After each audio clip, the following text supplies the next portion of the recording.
What up? This is Robert Horry. Horry, three-pointer. Buries it. You might know me as Big Shot Bob. To Horry for three. Oh, unbelievable. This guy is off the charts. What's going on, Big Shot Bob? Robert Horry from downtown. All right, it's Friday. Welcome back to the shoot-around. We haven't had you for about a month here on a bonus show on a Friday. 118 of these little jokers we've done. If this is our little Friday bonus here, so if you ever have a question for us or something that we didn't cover on the show or, you know, something that you think didn't need to be mentioned or called out or one of us made a mistake, that happens a lot, go ahead and just find us. We're at Big Shot Bob Pod pretty much all over the place. You could find me. I'm at Rob Jenners. Harper's at bharper90, I believe. Yep. And Rob doesn't check his social media, so I'm not even going to give his out. So I do check. Are you? Do you? Okay. When I'm sitting on the toilet. And when I'm sitting on the toilet, that's where you're going to get Rob on Instagram, when he's sitting on the toilet. So if you've got a DM for Rob, just try and figure out his bathroom schedule and shoot it to him when he's on the toilet. But yeah, you can find us all over. What are your handle? You're RK Horry, right? No, or Instagram. Rob Horry 7 or Robert Horry 7x. 7X, yeah. Robert Horry 7X, that's right. Mm-hmm. Okay, so that's Instagram's Robert Horry 7X. Mm-hmm. And the only thing you ever post on Facebook, by the way, is like some bullshit picture from a game you play or something. Like, do you get bonus points from a game? Every now and then I get a notification, Robert Horry posted a photo, and I'm like, oh, cool, what did he put up? And it's like a picture of a sorceress or some shit, and I'm like, the hell is this? He must be playing a game where he gets bonus I play points. a game. If you get a certain character, you can post it on your Facebook, and it gives you like 100 or 50 rubles or something that you need to buy another character. That's the only thing you ever post on Facebook. It's so. I mean, you might post other stuff. The only notifications I get is like some warrior huntress with wings and a bow and arrow, and I'm like, what the hell is he doing? So anyway, so if you want to see Rob's characters on Facebook, you find them on Facebook. This first topic was sent into the show. I forget who sent it in. I apologize. It was a tweet from our friends at Clutch Points, and it was about Shai Gilgeous-Alexander and OKC's Mount Rushmore. So after being awarded the 2025 Sportsman of the Year by Sports Illustrated, Shai was asked, who's on his Mount Rushmore of players in OKC? He said Kevin Durant, Russell Westbrook, James Harden, and Paul George are his Mount Rushmore of OKC players all time. KD, Russ, and Harden, obviously we know they were like the initial foundation. Paul George carried on the legacy. Russ, after Harden and Russ and all them left. But none of them brought a banner. Only two of them won an MVP wearing a Thunder jersey. Shai has already done both. An MVP. I'd put myself up there. And win a title. Now, I think he was trying to be humble. That's cool. I get it. I haven't done enough yet. Now, in my opinion, yeah, you sure have. And I salute that, but in the reality of the Mount Rushmore, you can take Paul George off of that. And that was my question. So if Shai goes up, who comes off? Easy, Paul George. Is it that easy? For me, it is. Okay. Rob? And there's no disrespect to PG. Well, yeah. To me, when I saw this, I was like, did he forget they played in Seattle? There's a lot of Seattle greats on the team. Yeah, there sure are. But yeah, it's still though. Even if you add Seattle, those other three guys, only the James Harden one cup. Put Gary Payton. It depends on that one. But other than that, I agree with you, Harp. I say you take Paul George. Paul George didn't do enough in that uniform, and that's not a slap in Paul George's face or anything like that. You got to understand what you did for that organization, not what you did as a whole. He's more of an indie, like Mount Rushmore. Like he may be more in competition for like an Indiana Pacer. I always looked at him as more of a Pacer than a Thunder legend. Oh, absolutely. I mean? and I think part of it is, and I'm agreeing with you. I was just giving you shit by saying, is it that easy? Because it really is. I look at the other three guys as sort of the founding fathers in a sense, because it's like OKC made their name with the KD, Harden, Russ era. Like that was the team that really put OKC on the map for me. After they were transitioning from Seattle to Oklahoma City, I was like, dang, like that trio of guys was like, holy shit. And now I think Shai has kind of taken that legacy and upped it one. So yeah, I think you got. I mean, again, and that's no disrespect to Paul George, but I think you're right, Harp. I think if you put it in a Pacers context, maybe there's more of a conversation. So if you ask me, mine is it's going to be KD, Russ, Gary Payton, and then Shea because you take Harden off because Harden stuff happened in Houston to me. He was really a good six man a year for OKC, but you have to throw. You can't just Yeah, forget about MVP what. year started somewhere else. Yeah, you can't forget about what happened before y'all got to, okay. This Seattle teams, with Sean Kemp and Gary Payton, So I take James Harden out because I Put consider GP him up there. his Rockets lower and throw Gary Payton in his Okay. place. That's fair. That is fair. Question from Connor. I hope the appropriately weird bowl games get brought up on Tuesday's show, which they did. Thank you. He goes, was there a reason y'all avoided talking about the Sheronne Moore scandal? Was that on purpose? It was the biggest story in sports for a while, but I understand if Rob has connections and didn't want to mess with that. You know what's funny about the Sheronne Moore story? It was on the show sheet, I think, a couple of times. We just never ended up getting to it. Right. Just because this is the guy from Michigan, the head coach of Michigan. I think, and I had nothing, but I will say from experience, it had nothing to do with Rob. If there's something on the show that gets overlooked, it's probably on me because I'm running the show sheet, and sometimes I skip stuff because I'm like, well, shit, we're running super long. We don't need to get into a whole conversation about this. And my intent is usually to punt it to a future show, and it just never landed on the sheet. But we never did really talk about that nightmarish mess for Sheronne Moore, the head coach of Michigan, who gets fired with cause, so he doesn't get his buyout. He was having an affair with a staffer. Apparently, after he gets fired, he gets in his car, he drives to the staffer. He goes home, has a fight with his wife, then goes to the staffer's house, grabs a knife, threatens to hurt himself. She calls the cops. He gets arrested. So it went from like bad to infinitely worse for this man. And then it's kind of quieted down the last, maybe week or so, week and a half, 2 weeks over the holiday. We haven't heard a ton about it. He had his first appearance in court for his indictment, I believe. And, I don't know. It's like, I think they had him on suicide watch, if I'm not mistaken, when he was in jail. They did. So it's one of those crazy, like, fall from grace stories. Because I got to imagine if you work in or around college football, isn't Michigan like one of the jobs? Like, that's like we always talk about the college football blue bloods. That's a blue blood job, right? That's like holy shit, you're the head coach at Michigan. You don't get a lot of schools that maybe carry the cachet of being the head coach of the Michigan Wolverines. So to go, and he had a 9-3 year. They didn't have a terrible year. If they would have beaten Ohio State, they might have snuck into the playoff. They didn't have a terrible year, but man, what a fall from grace for that dude. Yeah, I really couldn't believe it the first time because it seemed like some type of soap opera. It was so weird. Some type of Netflix series or then he whatever. got arrested, and everyone's like, "What the hell did he get arrested for?" And then Here's my thing. Holy.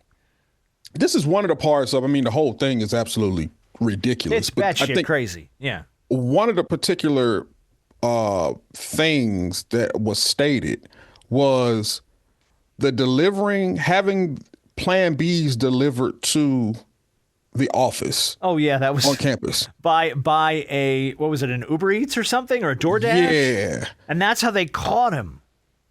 I think that's how they caught him because I think it was DoorDash was dropping off Plan Bs at the office, and that's what sparked the whole conversation, the whole investigation.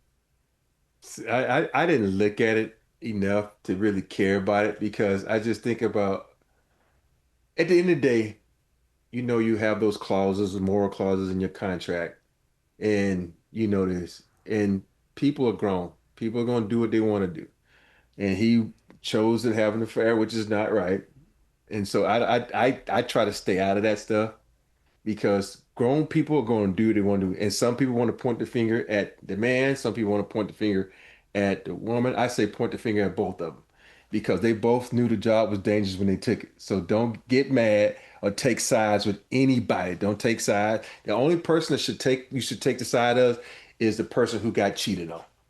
You take the side of the wife, but then you say, okay, whatever. But at the end of the day, They're grown. Grown folks going to do what they want to do, and so I stay out of grown folks' business. Good for you.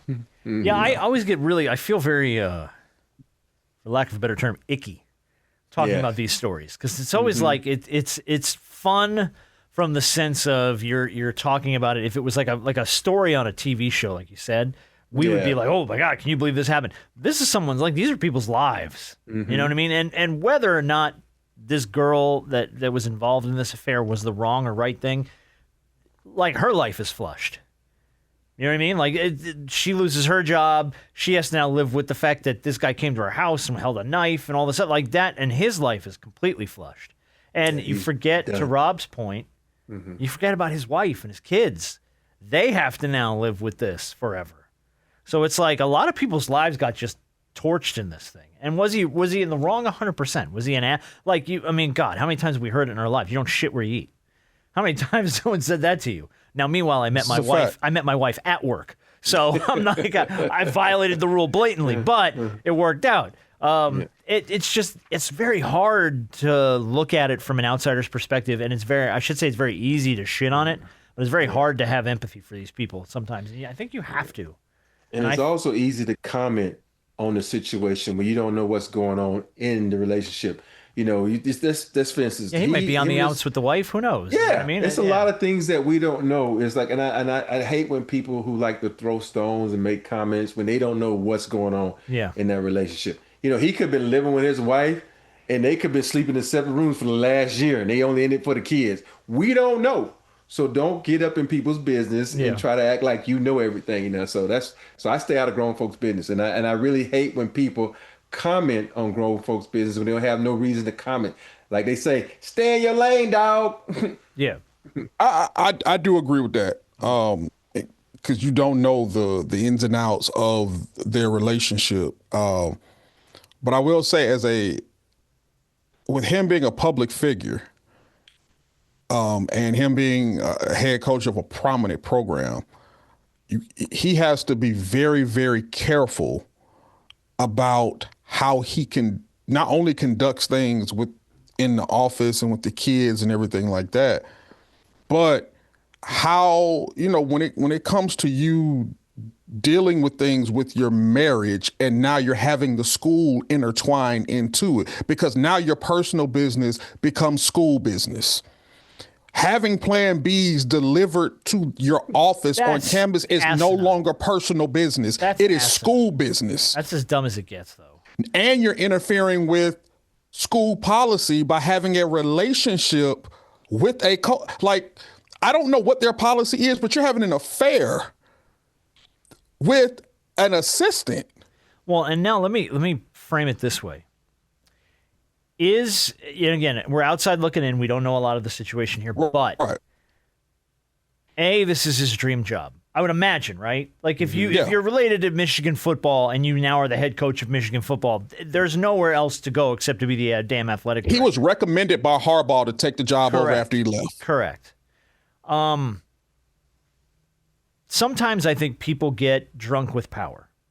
You know what I mean? You get in a position where all of a sudden you got a little power, and now all of a sudden you're the man. You're the man.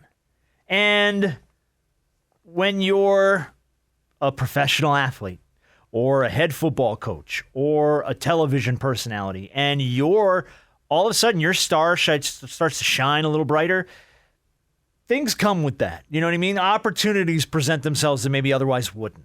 So you got to run that through the filter of, man, this could cost me my dream if I get a little too drunk on the power here. And to me, this feels like a guy who got a little drunk on his power, like, oh man, shit, I'm the head coach of Michigan football. This assistant's pretty hot, and all of a sudden she's into me. You know what I mean? Like, you get a little drunk with power sometimes, and I think people who get thrust into those positions and aren't ready for it abuse it a little bit sometimes. Yeah. Also, you think about it, if you had that power, if you didn't have that power, would she be into you? You know what I mean? Yeah, that's a good question. And I don't know how long they've been married. To put this through your filter, you have to, I imagine professional athletes, you could speak to this, probably run that same thing through their head a lot. Mm-hmm. You know what I mean? Like, is this person into me, or are they into, the name? Like, does this person love Shaq, or do they love Shaq? You know what I mean? Yeah. That's a hard question to answer, I'd imagine, for a lot of pro athletes. Yeah. And I'm sure you've had to run that through your filter a few times too in life. You know, is this person in it for me as a person, or are they in it for me as we call those professional friends. Are they a professional friend or they're a real friend? Yeah. It's a good way to put it. Good way to put it. But anyway, that's why that story never came up, Connor. We weren't dodging it, I promise you. Yes, Connor. But he's a good friend. He will DM on Twitter all the time and send us stuff. So he's a good dude. But yes, that's why it never came up. All right, this is the last question in the shoot around, and it's from Clark. And he says, one of the guys who are in the rumors of this top 10 list of trade candidates, of all these guys, who do you actually think will get traded by the trade deadline? I can imagine there's a lot of teams that don't even want some of these guys. Yes, I'm looking at you, Trae Young, and Ja Morant. So this list came, again, from our friends at Clutch Points. Clark sent this over and said, who of these guys do you think will get traded by the deadline? Number 10, Michael Porter Jr. from the Brooklyn Nets, averaging about 25.8 points a game. He balling for them. He's doing real well. He's been a spark plug for the Nets, man. Yeah. You think they'll move him by the deadline, or you think he sticks it out? I think they stick around. Because you think I don't know how much else they have. They got nothing else over there, so I would just keep him and hope to get some parts to fit with him. Okay, I agree with that. Number 9, Zion Williamson, New Orleans. At some point, the Pelicans are going to have to decide if they want to cut their losses or see what they can get in the trade market. Do you think Zion moves by the deadline? I don't think he moves by the deadline. If they're going to move Zion, I would think it's a off-season thing. Okay. I'd be very surprised if they move him at the deadline. I'd be really surprised if they move him at the deadline. I think it's probably a matter of if they get the right. Sure. If the right thing falls in their lap. Okay. Rob, you think they move Zion by the deadline? I don't think so. I don't think so either. I think New Orleans is grabbing onto him still and hoping that he finds a way to stay healthy and become the leader they want him to be. And I'm with Harp. I think if they do move him, it's probably an off-season move. Yeah. And he's probably packaged up with some other things, and we'll see. But I don't think they move by the deadline. Lauri Markkanen, Utah. 7'1", shoots the 3. He'd thrive on a contender, but that's another one where I don't know what else Utah has really got going for them right now, besides Lauri. It's a lot of teams that covet him. A lot of teams. A lot. And they've had a lot of offers for him, especially over the last year and a half. And they haven't bid on any of them, off-season or deadline. It's kind of tough to say because I don't know what, it depends on if an offer comes across their desk that they find hard to but they've had so many, and they haven't done it. Is this the last year on his contract? I think he has one more year. I think he's got one more. I'm going to call my best friend Danny Ainge up and ask him what's going on. Oh, yeah. I'm sure he'll take your call. Yeah. Yeah. I'm sure he sees that phone ring and says, Robert Horry, and says, ooh, voicemail. For me, if you really think about his talent, this guy's a very, very good talent. Oh, no, he's locked up there for a minute. Yeah. He signed a 5-year extension in 2024. Oh. So he's locked up through 28, 29, and he made a $238 million 5-year contract extension. He signed. Yeah. He's good. He's not going anywhere. He ain't going anywhere. No, I don't think there's only person you would trade him for, I think, would be someone like a Cooper Flag. That's the only person that we give him up for that. Yeah. So you ain't doing that. No, I don't think Lauri's going to move then in that case. Anthony Davis, Dallas Mavericks. He's only played 27 games with the Mavericks. Of course. Do you think they would have any intention of moving Anthony Davis by the deadline? I think the best bet would have been the Trae Young trade. I was going to say, I've seen his name in a bunch of different trades, some of them wrapped up with the Trae Young thing. I don't, but it all comes down to whether or not the Hawks see getting him as worth it because of his age and his health, and how much they continue to covet that pick swap with New Orleans. And if they don't see getting him and then using that in a trade to get him as well as worth it, then I don't see it happening. Think about this. I know they're not the same, but they're similar. isn't Luka and Trey similar to each other? I know it's a different GM now over there, but why would you get rid of a guy like Luka and then bring in a guy like Trey that's very similar to what you just got rid of? You know, he's not Because they didn't want to pay Luka. Yeah, they didn't want to play Luka, but still, though, you want to win at the end of the day. You know, you're not going to bring Trey in, who is not as good as AD, and so I don't do the deal. All right, so we all agree AD's probably not going by the deadline. Yeah. Okay. I think it's going to be an off-season thing. A few more on this list, by the way. James Harden. No, too old, too much money. I don't think they'll move him by the deadline. Clippers are just starting to figure it out. I don't think they're going to move James Harden. They better figure it out. This is an interesting one. Ja Morant. You think He's they lost his luster. I don't know if anybody. Yeah. I don't know if anybody wants him. But I think I don't think that's a deadline thing. I think that's an off-season That might be thing. a big. Yeah, I agree. I don't think it's a deadline move. If at all. But if it is, I don't see that being a deadline. Domantas Sabonis. He's dealing with that injury. Kings would be dumb to get rid of him. I think so too. Yeah, but I think the Kings have been having a fire sale. Yeah, the Kings are a mess though. Trying to at least. I think that's going to be one of they those hurt. unless the right deal lands. Otherwise, no. You think about it, they got 3 or 4 starters that hurt? Yeah. Yeah, but even when they were healthy, they've been trying to get rid of DeRozan. They've been trying to get rid of Levine. They've been trying to trade them dudes, really. So again, I think that's going to be a deal thing. If they get the right deal. The one interesting on this list, and we talked about it on the Tuesday show, Trae Young. I think for sure the Hawks are probably going to move Trae Young by the deadline at this point. Yeah, I think that's the only one. I think that's the only one on this whole list that I feel very confident that, probably Trae by the deadline. The other two on here are LaMelo. I don't know who said this, but when I sat down, I thought about it. It's just he doesn't take basketball serious enough for me.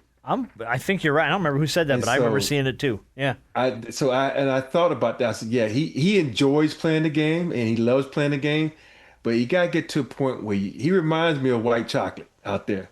He doesn't take it serious enough. A lot of circus shots and you're talented as hell, but you gotta take it serious. I know that flashy shit gets the oohs and the ahs, but at the end of the day, does it win you games? So I don't think anybody takes a chance on him.